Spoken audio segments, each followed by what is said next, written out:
I'm not going to get into the technical aspects of transhumanism, though I do believe that one of the problems with faith with regards to public understanding of the matter is that it encompasses such a wide range of things. And we've seen some of them, but from genetic engineering, implant technology, artificial intelligence, nanotechnology, all the way to cybernetic prosthetics. Although all of these things fall under the transhumanist label, I think there's a very important distinction to be made between technology that seeks to assist people with a disability in order to regain a normal quality of life, and technology that seeks to transform us entirely. The focus of my talk today will be on the ultimate transhumanist goal, what has been termed by Ray Kurzweil, one of the leaders of the movement, as the singularity. In his book titled "The Singularity is Near: When Humans Transcend Biology," he writes, "There will be no distinction post-singularity between human and machine or between physical and virtual reality." It's very important to understand that transhumanism is simply the transitional stage between humanism and post-humanism. Make no mistake, the final goal is to eradicate humanity as we know it. Once you understand the final destination, it becomes much easier to look back and identify the psychological conditioning, the biological tampering, the cultural grooming, and the educational prepping that we have been subjected to for decades in preparation to making us accept a post-human future. It takes a lot of physical and psychological abuse to get an intelligent species like ours to agree to its own extinction. Most, if not all, that has transcended in the last 60 years was designed to get us closer to accepting such a dystopian reality. Whether you care to accept it or not, we live in a hyper-controlled matrix where our perception of reality is meticulously planned, managed, and executed in order to control and steer us in whichever direction they wish. And the direction is a post-human world. For this, they first needed to destabilize, dehumanize, and demoralize humanity through every means possible.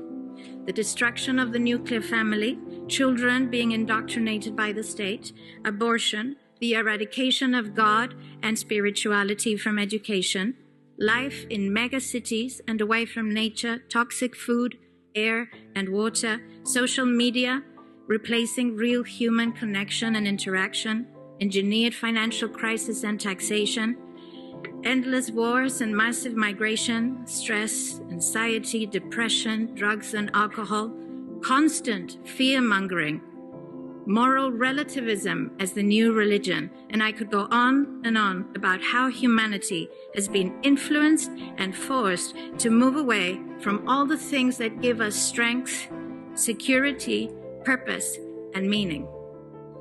A weak, immoral, disconnected, ignorant, and unhealthy population is an easy target for the next stage, the creation of an entire generation of androgynous beings. Masculinity is under attack psychologically, culturally, and biologically. Women are being replaced in sports, entertainment, and politics by men pretending to be women, and children are being indoctrinated at school to think that gender is a choice. The transgender movement is not a grassroots movement. It comes from the top. It has nothing to do with people's freedom of expression, sexuality, or civil rights. It's an evil psyop with a clear agenda to get us closer to transhumanism by making us question the most fundamental notion of human identity, our gender.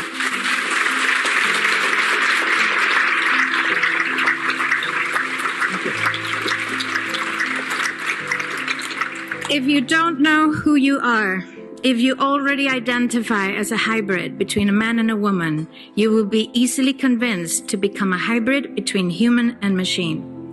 Gender ideology is the 2 + 2 = 5 from George Orwell's 1984 dystopian novel. It's the final test to see whether we will follow the most absurd party line towards our own extinction. But 2 + 2 = 4. And no matter how you choose to dress, call yourself, or change your physique, will not change that. The sad reality, though, is that in the gaslighting process to get us closer to a post-human future, they have mentally and physically harmed an increasing number of children and young people, and it's only getting worse. This must be stopped.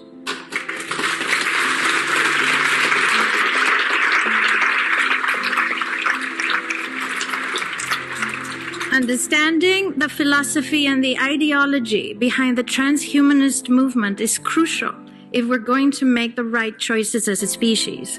Transhumanism stands on the premise that there is no God, that there is no spiritual realm, and that we possess no soul. For decades, we have been prepped and groomed to accept the notion that without technological enhancements, we will not survive the future, but instead become obsolete. Yuval Noah Harari is doing a marvelous job at convincing everyone that we will become what he calls the useless class in the face of a world driven by AI, that we are simple, hackable animals restricted by our own biology. But the truth, however, is very, very different.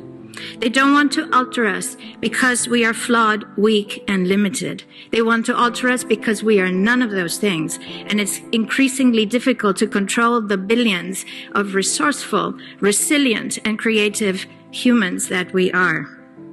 There is a reason why it's called artificial intelligence, and that's because it is artificial. It's not real intelligence. Real intelligence necessitates of consciousness, something that machines will never possess. And in any case, who said we wanted to merge with machines? Why should we allow some megalomaniac nerds and their big tech billionaire friends dictate our future? I think most people just want to be able to live a peaceful life in a healthy environment where they can pursue their dreams. Technology must be at our service, not to replace us or destroy us. Give us free energy, and the world will transform instantly. Give us nutritious food, clean air, and water, and disease will be eradicated. Allow us to live in a humane system instead of a free-range tax farm, and you will see how depression, anxiety, and stress dissipates.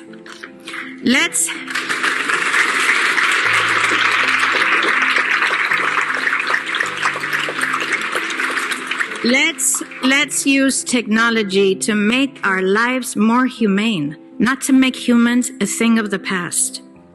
The things we value most are those things that cannot be replicated by machines. Empathy, compassion, courage, intuition, imagination, passion, love, all of the things that make us unique. We are the most sophisticated beings on this planet and possibly the universe, for all we know. Our body is a universe in itself, one that we still have not yet fully discovered, and our brains are the most complex cognitive piece of biological machinery in the world. They don't want to make you better. They don't want to make you a superhuman. The end game is to make you a totally controllable piece of machinery, another thing in the Internet of Things. As Klaus Schwab has said on numerous occasions, the fourth industrial revolution will not change the world, it will change you. They will entice you with promises of immortality, but it's digital immortality. They will try to convince you of a life without disease and suffering, but by disconnecting you from the natural web of life and connecting you to the grid. And they will speak of becoming gods, homo deus, in the words of Mr. Harari. Well, we once took a bite of that apple, and we fell. And we've been falling ever since. But I think We now have a chance to redeem ourselves.